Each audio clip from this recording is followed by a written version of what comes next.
most people don't know that there's a primary election taking place right now. Exactly.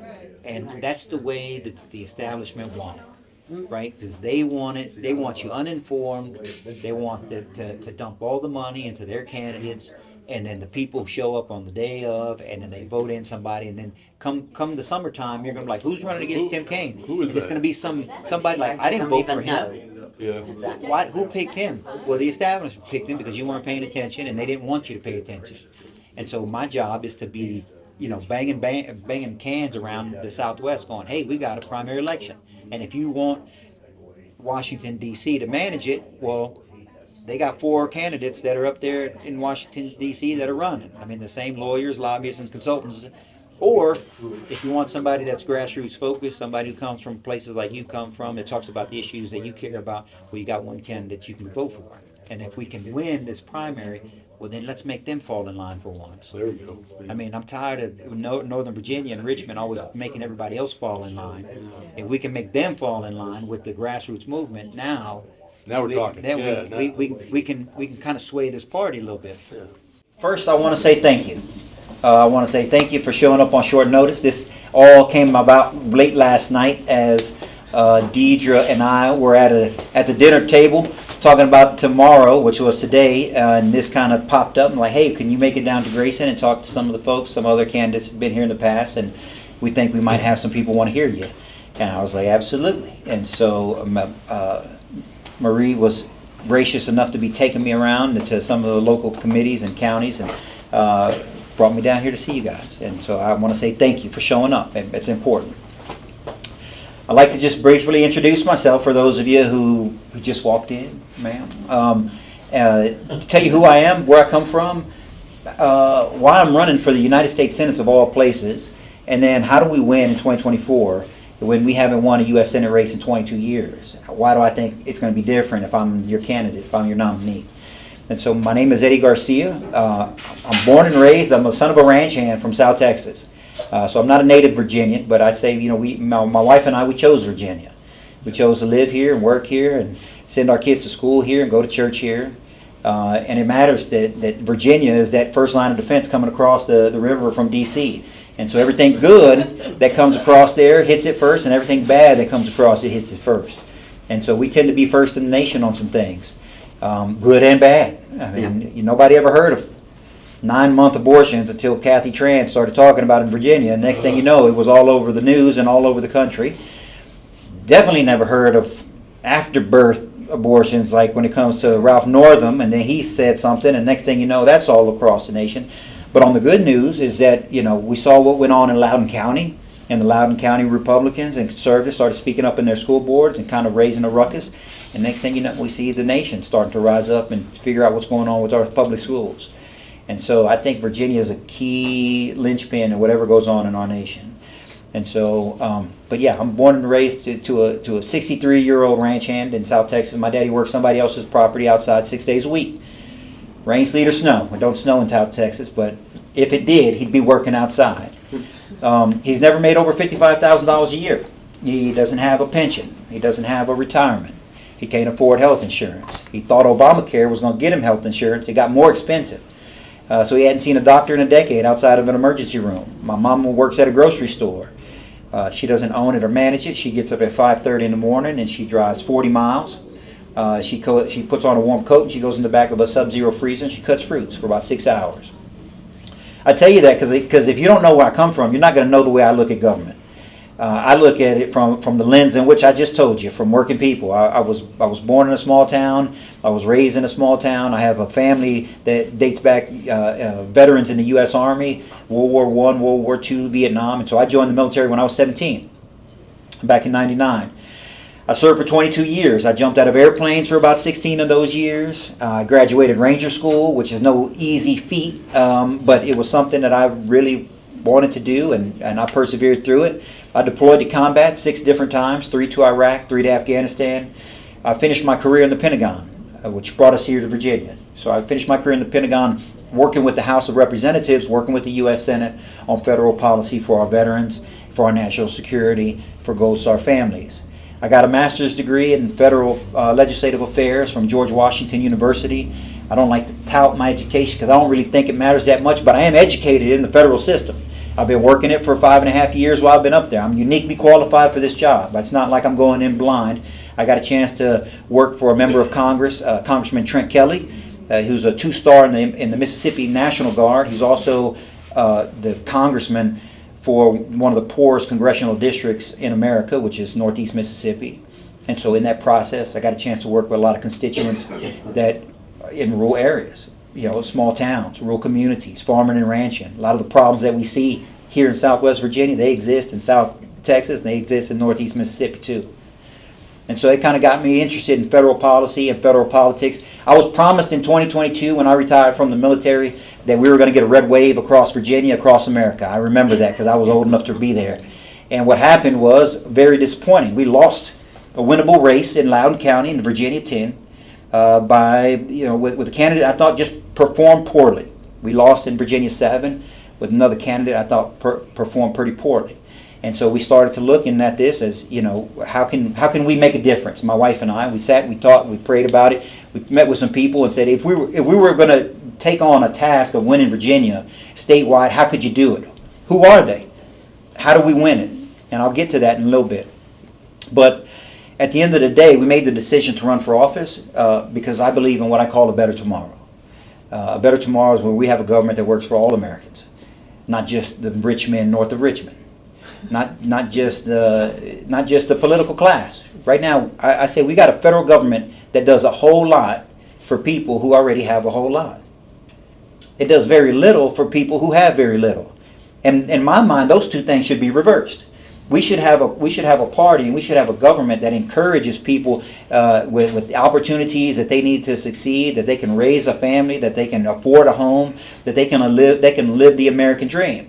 Right now, we got a federal government that takes in all of our taxpayer dollars, $4.7 trillion every single year, and they give it out to their friends and their family, and they pocket some of it, and they give it to their fundraisers and their consultants and their lobbyists. And then whatever money's left over, they don't have a problem sending it overseas to Ukraine or to China or India or to South America or anywhere else.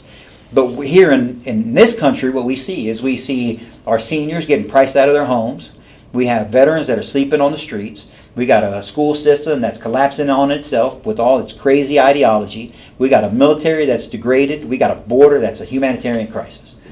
And at the same time, those same people up there in Washington, D.C., that'll give out those trillions all around the world, when you need something, they'll tell you we ain't got enough money for it.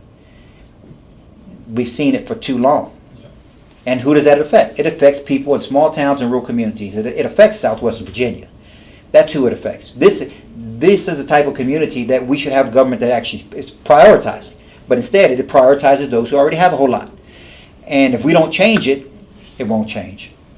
And so I'm running for office because I believe in this better tomorrow. A better tomorrow is one where we prioritize families. We got a federal government right now that prioritizes single motherhood. Now, why we would do that, I have no idea. But it started back in the 60s, and people have promised to change it, and 60 years have gone by, and it's still the same. It's worse than ever. We got to start prioritizing families. We got to keep people together. We got to encourage motherhood and fatherhood. We got to encourage good families that grow together. A better tomorrow is when we empower parents with universal school choice, where we give school choice. Any federal dollar that comes out of Washington, D.C. that's meant for those children should go to the pockets of the parents. COVID showed us that if they wanted to, they can take your tax identification number and put a check to that number or put a direct deposit into that account. We saw it happen for a year. If we have federal dollars meant for our children, that money should be going into the pockets of the parents so they can homeschool their kids if they choose to. I mentioned earlier, we homeschooled our kids for a couple of years. We didn't get a tax cut, we didn't get a rebate, we didn't get a credit, we didn't get anything. We had to pay for computers, we had to pay for curriculum, supplies, everything came out of pocket. Now, I was blessed enough to be able to provide that for a couple years until we couldn't do it anymore. Imagine what that money, though, could do for a mom who goes to work at a minimum wage job and she sends her 2 kids to a failing public school. She'd be able to take some of that money, stay home, raise her kids, educate them in the ways that she sees fit. That's how we grow families again. That's how we grow community again. Neighborhoods could pool money together and hire tutors, and so those good teachers that have left the school system, now they could have their own independent job by teaching community schools, or micro schools in neighborhoods. We could do all types of stuff. I don't pretend to know all the ways we could do it, but that's not my job. That's the American free enterprise system. We'll figure it out if you give them the freedom and the money to do so. A better tomorrow is one where we prioritize life. And so this is Virginia. It's a hot button issue. We can get it out of the open right now. I'm a pro-life candidate. I believe in life from the very beginning to the very end. And so I believe Dobbs was decided absolutely correctly. I marched for life in Washington. I marched for life in Richmond, saying that this was not a federal issue. It should have never been a federal issue. The Constitution never said anything about abortion in it, and it belonged to the states. We got the Dobbs decision. The Supreme Court said exactly that. Having said that, being a pro-life guy, there are some things we can do at the federal government to promote life. We can expand adoption services. We need to make it easier for somebody, for a family who wants children but can't have children, to be able to adopt without going broke in order to do it. It's about $30,000 for a couple to adopt after all the things that they got to go through. We need to make that easier. We can expand maternity services here in America. Right now we're short about 3,000 OBGYNs across America. Nobody talks about that issue because I guess maybe I'm the only one who cares about it enough. But if we want to be pro-life, we actually have to have a pro-life platform where we expand services and care to our expected moms and let them know the options, the life options that exist. We can be a pro-life party. Pro-life is also end of life. Nobody talks about seniors. Pro-life to me is also end of life. If you look on my palm card, you see eliminating taxes on retirement accounts. I've pledged to introduce a bill to eliminate taxes on your retirement. 401ks and IRAs and 403bs. If you're military retired, your military retirement shouldn't be taxed. If you work for a company and that pension, and they put money aside for you, or you did it on your own, that money is yours.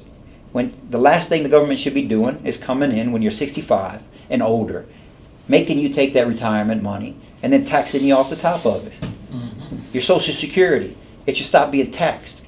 There's no reason why our Social Security is taxed. We need to keep money in the pockets of our seniors. Seniors are being priced out of their homes. They're ending up in nursing facilities. We know what happens when our seniors go into nursing facilities and they can't pay for it. The government comes in there, they take your home, they take your car, they empty your bank account, they take your life insurance, they leave you with nothing. And in my case, my grandmother passed away in a nursing home over COVID, so we couldn't even see her, right? And so it's something that hits me personally, and I'll never forgive the government for doing what they've done. And we didn't know that whole process 2.5 years ago when that happened, or 3 years ago now when that happened, which is why I'm making it an issue. We got to take care of our seniors. I believe the measure of a nation is not how it treats its wealthy and connected. The measure of a nation is how it treats its most vulnerable, which is our children and our seniors. And we're doing both of those a disservice right now. So a better tomorrow is one where we make the American dream more attainable, more affordable. We got to have a government that promotes entrepreneurship. We got to have a party, a Republican Party, that talks about opportunity for the next generation. We got to start looking forward, not backwards. We got to start building coalitions instead of dividing amongst ourselves. We have to have a united front in order to beat these Democrats. Our majority in the House is shrinking every single day. If you look across the nation, you see all these state races. Republicans are losing, and they're losing because they're fighting amongst themselves too much. We got to start uniting on the issues that we care about most. We got to talk about how do we grow this party for the future. And I see a couple young people here. That's a good thing, because we have to have a party that they want to be a part of. We got to stand for something, and we got to have the motivation in order to fight for those things that we stand for. The left does that. They're crazy, but they do that. And they do it so passionately that they're pulling these kids in colleges right now to stand and march and scream and yell for things they don't even understand. Now, if we just leave them to those progressives, that's the type of country we're going to have. So it's incumbent upon us as conservatives to be able to not only stand for the values that we say, but we got to be able to articulate these solutions. We got to be able to lead these young people out of the darkness. They've been indoctrinated from the first day they entered pre-K to the last day they walk across that college stage that America is a very bad, no good place, that socialism is better than capitalism. And when they step out into the world, the first thing they see is a debt load that they can't overcome. They see rents that they can't afford. They have interest rates that are sky high. They got jobs that don't exist and degrees that mean nothing.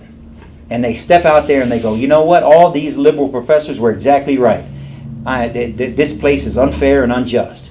And if we leave them like that, we're going to see this country continue to go the way it's gone. And so we need a revitalization of our Republican Party that looks and sounds like the people that actually want, that vote for it. Church-going people that want the opportunity to succeed. We don't want handouts. We just want a level playing field. But we got a DC that'll back the sides of the C-suites and the high-rises in Arlington and Alexandria well before they'll ever even mosey themselves down 81 to come see you. And that's got to change. But it's not going to change unless the people down here in the Southwest and South Side and the Northern Valley and everywhere in between start to stand up and say, look, we're tired of your guys that you force on us. We're tired of the Carlisle group running our Republican Party.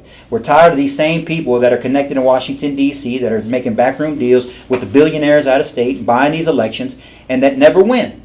And meanwhile, we lose elections. When we lose elections, we lose our country. It's time to do something different. And so I'm standing here trying to do something different with you. Every measure of what a traditional campaign looks like, I'm going against that grain. So I'm a little bit younger than most of the Republicans you've seen. I know he's talked to some people that are kind of old and they're still running for office. I don't believe that's going to work. I think in order to beat somebody like Tim Kaine, you got to have to be somebody that's the exact opposite of Tim Kaine. That way we can paint a clear contrast between them and us. And so while he's old and tired, I got to be young and energetic.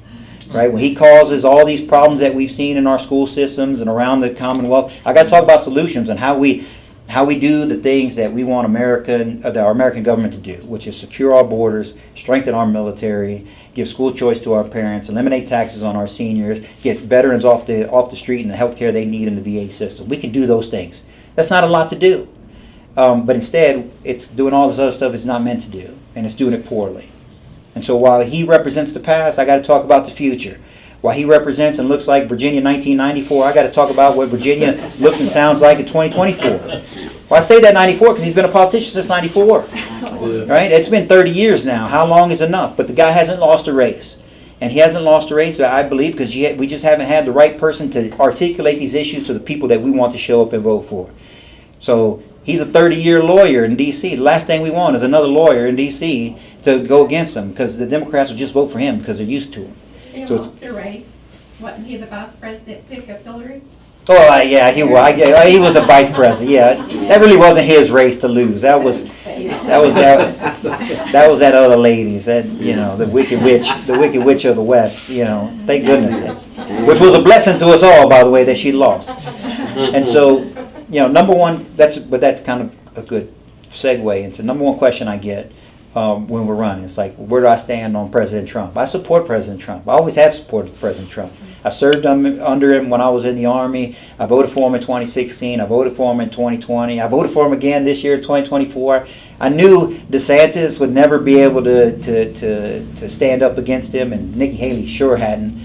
But it didn't stop all those big money donors from supporting those people until they found out the truth, that the people didn't want them. And that's the message that we should be sending, is that if the people don't want you, then stop trying to buy our votes or trying to force people down our throats. And so I'm going to support President Trump. I have supported President Trump. But I would tell you, just if here in Virginia, my focus has to be beating Tim Kaine.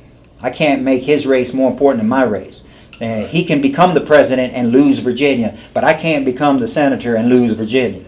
So my focus, my 100% energy is focused on beating Tim Kaine.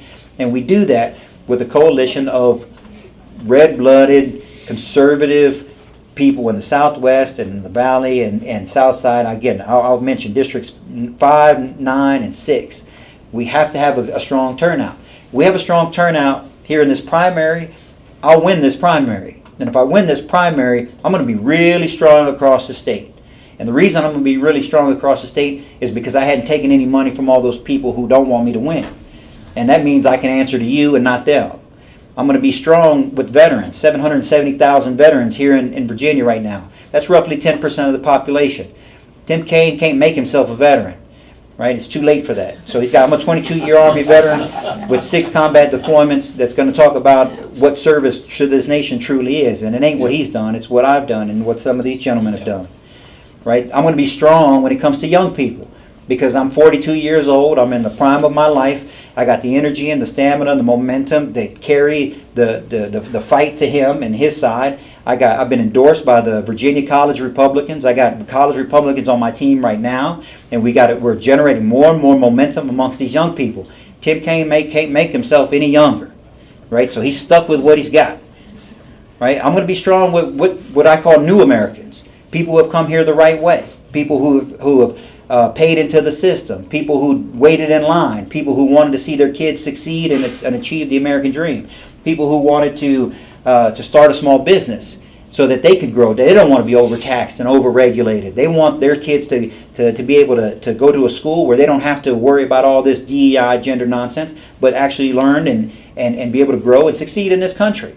I'm going to be strong with that group, and I would tell I'm going to be really strong with the Hispanic community for obvious reasons. That's 11% of the population here in Virginia now. It's 800,000 Hispanics in Virginia. I'm going to be really strong with them. Tim Kaine can do what he wants to, but he can't make himself Hispanic either. Right? So I say those things because there are going to be some things he just can't account for. He can talk all he wants to. He can have $1 billion.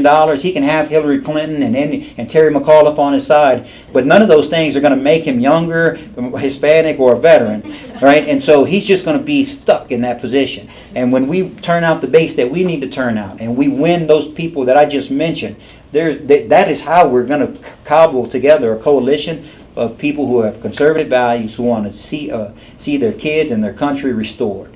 Want to see their government do the simple things again. Secure our borders, save Social Security, protect our seniors, strengthen our military, do those simple things, give school choice back to parents. If we do that with this message that I'm giving to you, if you stand with me, I guarantee you we're going to beat the big money in D.C. And if we beat the money in D.C., we're going to be full-throated after Tim Kaine. And when we do that, we're going to see a Washington, D.C. that doesn't know what to do with themselves. Because the bag man of the DNC, Hillary Clinton's vice president pick, the guy who's been around for 30 years with all the money, with all the connections, with all the know-how, when he gets beat by a political outsider who comes from a little small town next to nowhere with next to nothing, with a ranch hand as a dad and a grocery store worker as a mom, with a working class message from rural Virginia, standing up, speaking up, and showing up and saying, I support this guy because he cares about me, he cares about my community. I can see a future in which he can lead us out of this dark place that we're currently at and take it to the enemy when he gets to Washington, D.C. And then when I get there, because I worked for you, I don't have to answer to them. And so I always say, when you get elected, you work for the people who get you elected. Amen. And so when the big money and the billionaires and the Koch brothers and Club for Growth and all these people get these politicians elected, when they get up there, they go work for those people. And you wonder why we don't ever solve any of these problems. But when the people get me elected, when I get up there, I work for the people. And that's going to set the tone. That's going to set the difference. And I think Virginia, in this message, I'll finish like I started. Virginia can be that first linchpin with the rest of the nation. If we set out with a guy who doesn't come from that class of people, who doesn't have a rich family or a bunch of connections, a bunch of endorsements from people who don't live here, and we're still able to get this movement that we need and the energy that we need to take off this guy who's been around forever, we're going to send shockwaves across the nation. I believe we're going to see more and more people and communities start to stand up and say, look, I like his style of republicanism. I like his style of conservatism. I can get on his bandwagon, and we should get somebody to run the same type of campaign as he is. Not about the money, but it's about the people. I believe in people over politics. I believe in principles over party. So don't tell me what party you belong to. Tell me what you're going to do for the people who actually live in this place and how we're going to make their lives better. And if we do those things and this message resonates, I believe there's no stopping us. We'll take down Tim Kaine. And so I just wanted to say thank you guys for the opportunity to speak to you. And I'm open to any questions you got. What's your stance on Israel? We need to support Israel.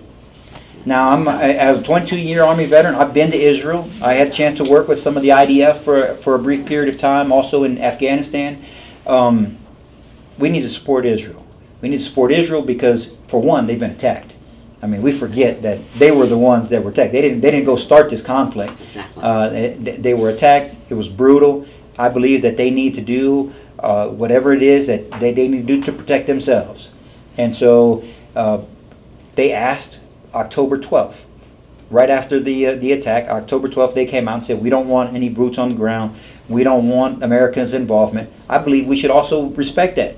We shouldn't have boots on the ground. We shouldn't be inserting ourselves over there. I believe Israel can handle themselves, but they need to be able to do that. And this administration doesn't know whether it's coming or going. It doesn't know if it's bombing or feeding. It's a mess. They've taken the worst parts of Bush and Obama foreign policy and they've mixed them up. And we don't know what we're doing. We don't know who we're helping. We don't know who we're bombing. And sometimes we're helping and bombing at the same time. It's a disaster. And I believe it's because we got people who have no experience in foreign policy. I'll tell you that because specifically Tim Kaine is on two specific committees in the Senate. He's on Foreign Relations and he's on Armed Services. Our foreign relations are a nightmare. We're in 3 different conflicts right now overseas that we weren't in when Donald Trump was in office. The second is Armed Services. Our Armed Services can't recruit people.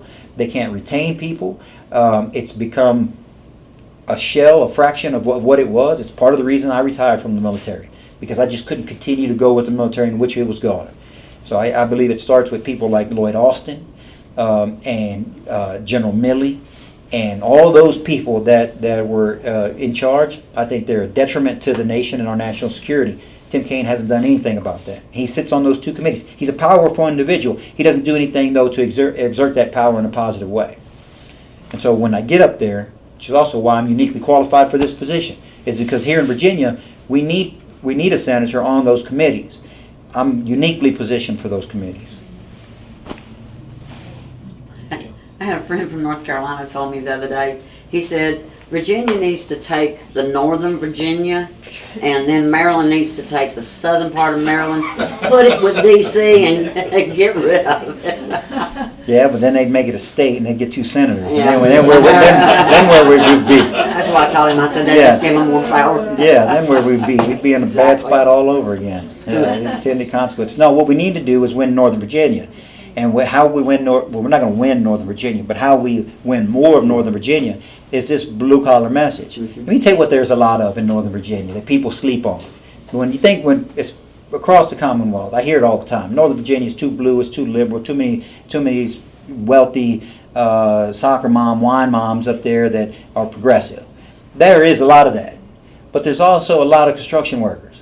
There's also a lot of bartenders and waiters. There's a lot of people who cut grass and who clean floors and janitors. There's a lot of hard hat wearing people in and around. There's a lot of truck drivers that come through there. We got to have a message for those people. Yeah, they're not going to be donating $1,000 to a political campaign, but that doesn't mean that their vote doesn't matter.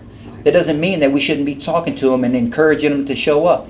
There's a lot of immigrant communities that are sick and tired of looking at that border and wondering why they're giving everything free to these people coming across today and they didn't get anything for free when they did.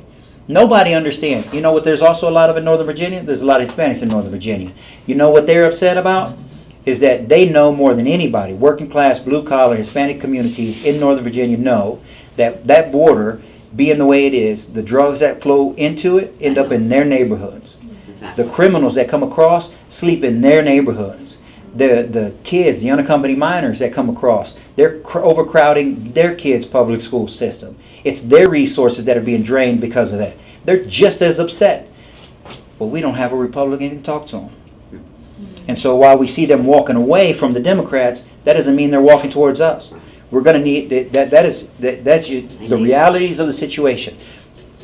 I'm making it a priority when I'm up there to talk to these groups of people that work for a living, that are barely making it, that can't afford to even live in Northern Virginia because they're getting priced out of their homes because of the rising costs and gas and everything else.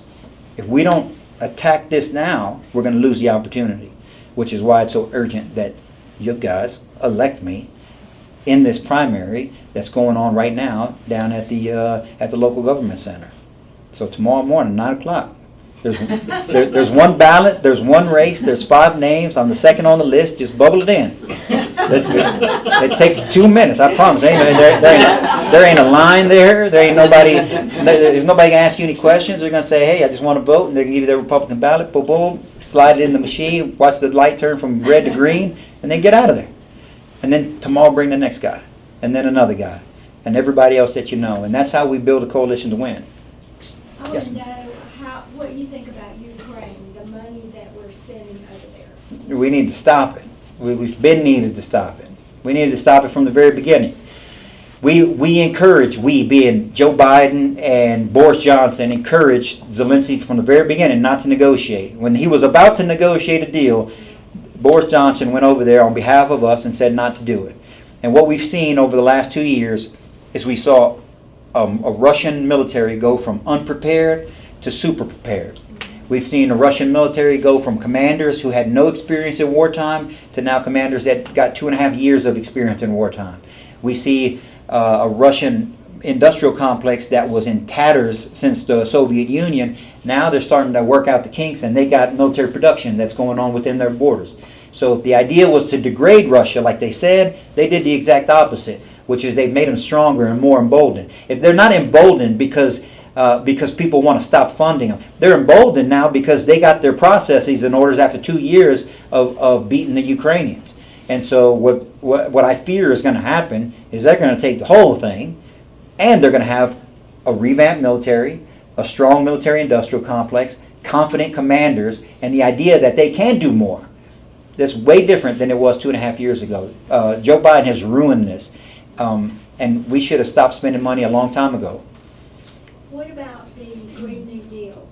What do you, all this stopping the drilling and no oil, we'll run out of oil? It's silly is what it is. It's not realistic, and anybody who knows, and I'll dovetail on a couple of things because I'm here in the Southwest, right? One of those things is I believe in an all-American energy plan. If you look on the back of my priorities, you'll see all-American energy plan. I think that's exactly what we need. We need an energy policy and energy plans here for America with American resources built and dug by American hands. That's how we get jobs and opportunity here in America. That's how we get good-paying jobs for the next generation. What it's also going to do is we got to get out of this Middle Eastern oil. Amen. If we stop taking oil and gas from the Middle East, we'll stay out of these endless wars. We also need to get off Chinese minerals, because when the Chinese control the supply chain of minerals that we want to use for all this electric nonsense, they're gonna have the keys to turn on or off our lights. We cannot go down that road. China is not a friend, but they are a friend to people in Washington, D.C. And so I'll keep pointing that finger right back up there because it's just the truth. They're embedded. And so right now we have a federal government that's taking ranchers and farms, small farms here in Virginia, and they're squeezing on their margins. And at the same time, their buddies in these big corporations like BlackRock and State Street and Vanguard that are trying to buy up this farmland. And then the way they buy up the farmland, they turn around back to the federal government and say, can you give me subsidies while I throw solar panels on all this thing? So they're getting funded to do this. And it all starts with our government. Our government squeezes farmers, and then those businesses entice farmers to sell their land. And you can't tell somebody to do what to do with their land. But at the same time, our government should not be encouraging that type of behavior. And they are. They're over-regulating it through the EPA and the FDA, and they're making it more and more difficult for farmers to turn a profit. And they just want out of a lot of them just want out of the business because they can't turn a profit reliably. And you always got a government that's looking over their shoulder, going, how much fertilizer are you using? How much runoff are you generating? And what other problems can we figure out that you're doing to try to encourage you to stop farming and sell to these people who want to throw solar panels on all this stuff? And then once you do that, the land's useless. It's useless for 100 years. I mean, you get those solar panels on there, you'll never farm a single crop on that land ever again. At least not while we're alive. And so we have to stop it. But instead, we have a government that's over there yapping about whatever it is that they're yapping about. If we can't grow our food and we can't fight our wars, we can't be a country. Where's our food going to come from when the farms are gone? John, But was it? Well, I mean, that's what happened when you have so much wheat coming from Ukraine. Exactly. Now what? Now Ukraine's in the midst of war, and where's the supply chain? Everything costs more. I had paid $18.35 for a burger and fries the other day. Almost knocked me off my chair. Not even a drink. I went to Five Guys, burger and fries. Had one burger and one small fry. $18.35. Couldn't believe it. That's because we don't grow our own food, and we're relying on everybody else, and gas prices are high, and all the shipment and everything else that these guys have caused.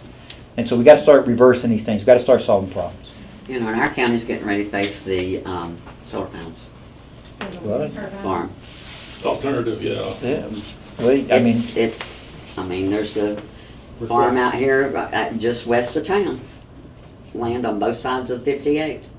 It's happening. and that's it. Only in America right now in 2024 would we have a political party that think that the environment would be better off by cutting up forestry and taking up farmland and putting these toxic solar panels on it. It's quite literally good is bad and bad is good. I read that somewhere that would take place at some point in time. Well, I think it's here, and so we gotta fight back against it. Yes, sir. Are these executive orders these president's writing, are they in accordance with the Constitution? Well, the executive order process isn't even in accordance with the Constitution. But what this is important why we need people in office that actually want to do their job, which is legislate. And I'll talk about the border briefly because I mentioned it earlier. Right? There's a reason why the minute Donald Trump is no longer the president, that Joe Biden can then say every asylum seeker is automatically granted parole, and that's what's happened because it's not in federal law. It's left to the executive, and we can't continue to do that because when our guy's in charge, hopefully he does what we want him to do. But when our guy is not in charge, well, they're going to do the opposite. And so when it comes to the border, we need to actually legislate. There's a phrase that some of the other guys use, and it's like, we don't need new laws. We need to enforce the laws we got. That's not actually true. The truth is we have asylum laws, and those asylum laws allow these people to use the system exactly the way they're using it, which is not the intended purpose, but just like everything else, they're able to get away with it. And so we need to change those laws. We need to make Remain in Mexico a legislation rather than an executive order. So Trump executed it, and now Biden just took it away because it's left to him. If we legislated that and said no more asylum seekers in America, you have to wait until your asylum claim is processed either in Mexico or in Canada, depending on where you're coming from, but you can't hang out here. You can't be in a camp down in our southern border or even our northern border. You have to wait somewhere else. Twofold. We also got to temporarily increase these judges, the asylum judges, because they've let so many people in now that we have to go through this claims process. And the only way to do that, to speed it up, is to increase the number of judges so we can process these people. Once they're found that they don't have a legitimate claim, which is like 95% of them, they got to go back to where they're from. But we can't do that if Congress refuses to do the job that we want them to. Now, they'll get on TV and they'll get you upset about it. They'll run ads to get you to donate to their campaign and say they're going to solve it. What happens is that we see a caravan start to walk its way up from Latin America, and the news runs it for clicks. The politicians come out there and they start raising money off it. The Republicans raise a ton, and then the Democrats look how much money the Republicans are raising, and they say, oh, you got to help us out because these Republicans are raising all this money. They raise a bunch of money. They all get rich. Nothing gets changed. 6 months later, there's another caravan starts to make its way over here. What changed in the last 3 years? Nothing. But we see it over and over and over. And these people in D.C., our side included, continue to just ask for money. If you give me more money, we can stop these Democrats. Oh, if you give me more money, we'll make this happen. They get rich, we get poor, nothing gets solved, and it gets worse. It's time to change it.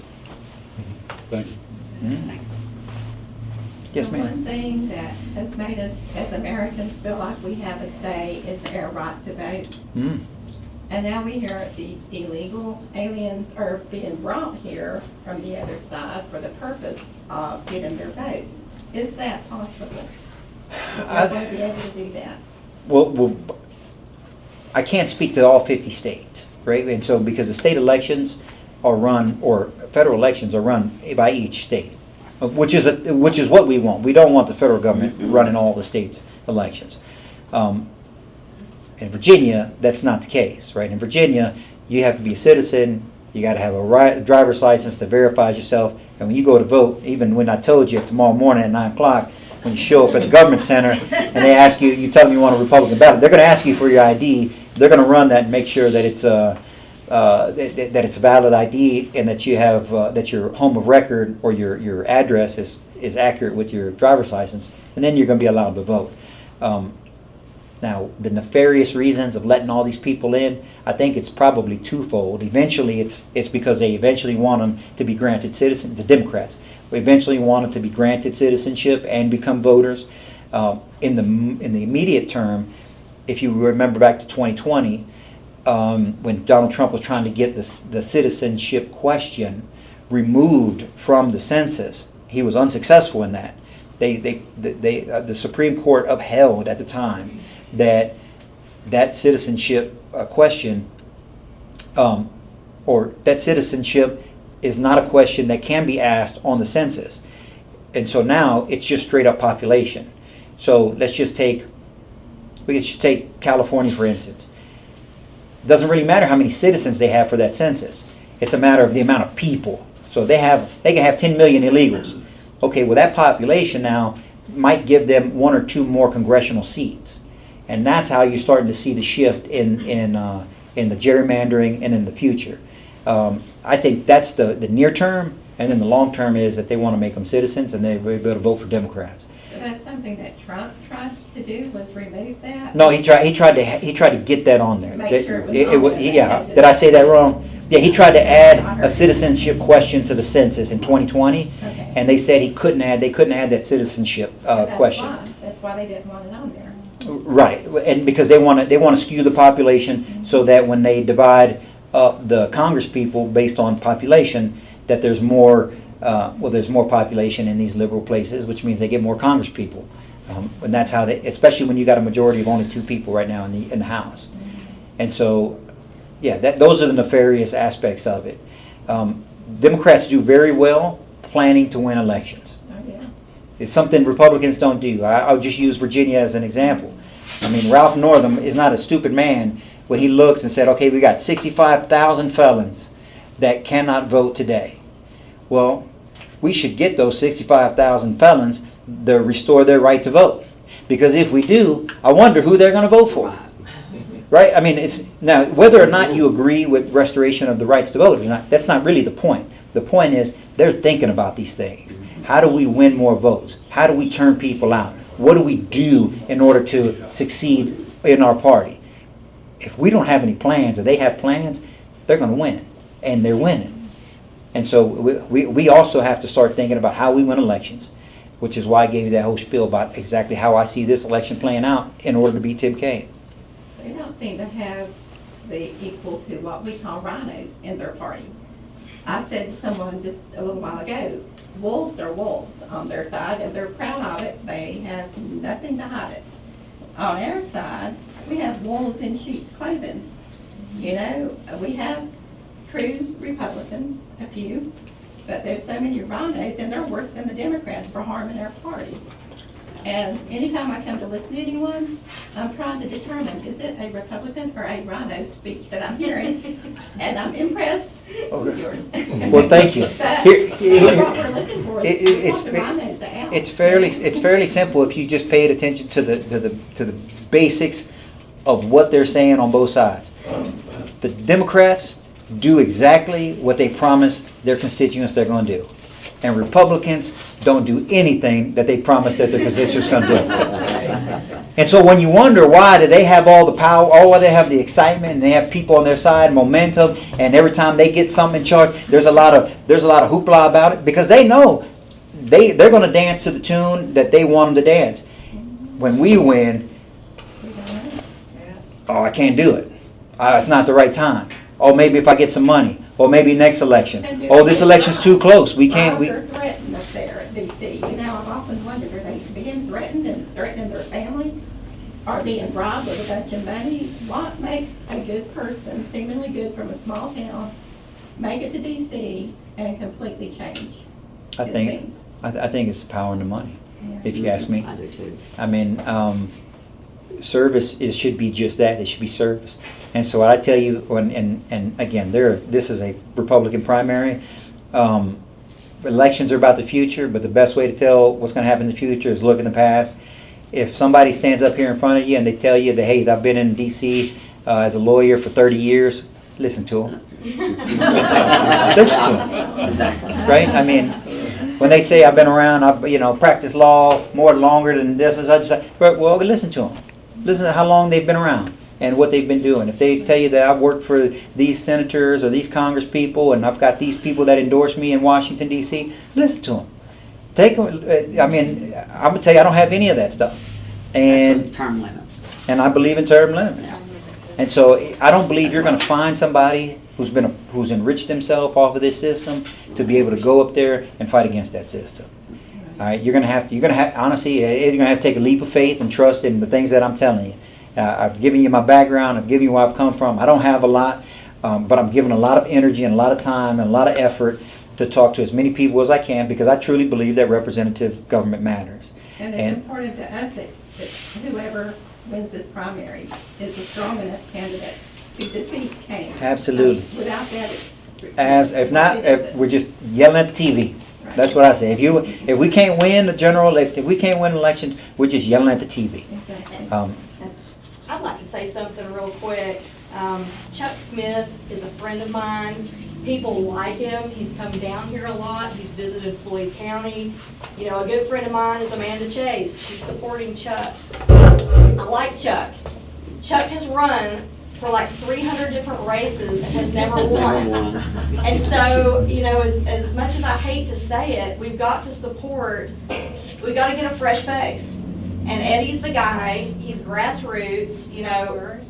I was voted one of the most right-wing nut jobs in the General Assembly when I was in there. I've looked over all his policies, and he's good. And the other thing, when I started looking at this race, trying to figure out who I was going to support, most of my supporters were supporting Eddie. And I started asking questions about the other candidates, and come to find out, Hun Cow, I think that's how you pronounce his name. He's the establishment loves him. And what I found out when I was in Richmond, if the establishment loves you, there's a big problem. So I don't know I'm sure Americans for Prosperity and the Koch brothers and all them are funding him. I'm sure of that. But I even saw big problems with the Youngkin campaign. It's Carlisle Group. They would tell us one thing and then do something totally different. It was very, very disappointing. And I know Eddie's not going to say any of this negativity to you guys, but I'm out of office, so I can say it now. So, I just want y'all to know, when you're considering who you're going to vote for, we got to get somebody that's fresh, that's uncorrupted, and, put them in there to fight the good fight. Well, and somebody too that is not going in there because of the seat. You've got people in there now who are just there for their own benefit. Yeah. That once they get there, let's see how far I can go. Who do I need to buddy up to get further? Mm-hmm. Eddie he's here for the people. He doesn't care, he doesn't have enough political background to be worried about the seat. And That's they're right. not throwing money at him. Right. So that No. tells you a whole lot right there. That's right. Yeah. No, it could very easily sit around Northern Virginia and beg for dollars from people who have a bunch of it. But that's not a winning formula. Even if I was successful at it, I'd still lose the race. Because if we don't have Southwest turnout, if we don't have the Valley turnout, if we don't have Southside turnout, if we don't have workers turning out to vote for us, then it don't matter. We're just wasting everybody's time. And so people matter more than money. And I hope to earn your vote. Like I said, the primary's going on right now. If you call up all of your friends and saying, hey, look, I just met this guy running for U.S. Senate. He believes in the same type of stuff we believe in. He comes from the same type of background that we come from. He's focused, and I actually think that he might be able to do something we hadn't seen in 2 decades. All you got to do is show up and vote. I'm not asking you for money. That's one thing I didn't even talk about, because to me, we're to the point now where I'm focused on votes. I would much rather you have your spouse and your son or your daughter or your family, your brother, your sister, and your friends and your coworkers show up and vote more than you can give me $100. That's not really going to help me. What is going to help me is turning people out to the polls. And so, thank you guys for the opportunity. All right. God bless you.